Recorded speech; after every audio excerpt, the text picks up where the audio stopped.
We're just about to move on to modules in the standard library, but I do want to cover this phrase that Python is often associated with. So Python is often sold as a programming language with batteries included. This is a popular children's toy advertisement that you don't need to go and get, batteries to power the toy. It actually says it in the documentation over here.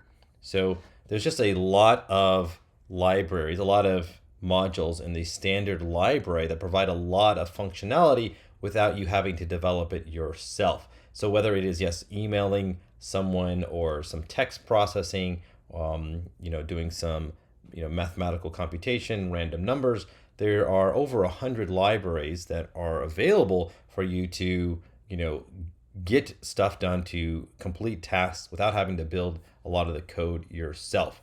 So that's what is meant by batteries included. And then we're going to now move on to the standard library. Again, here's the page that I've reopened. And we're going to go through some of these, and just some highlights of the standard library. Obviously, not all of them. There's just so many. It would just take, hundreds of hours of, video to cover all of them. But just to show you some highlights and some of the more important and, popular libraries and, some things that you can do with them.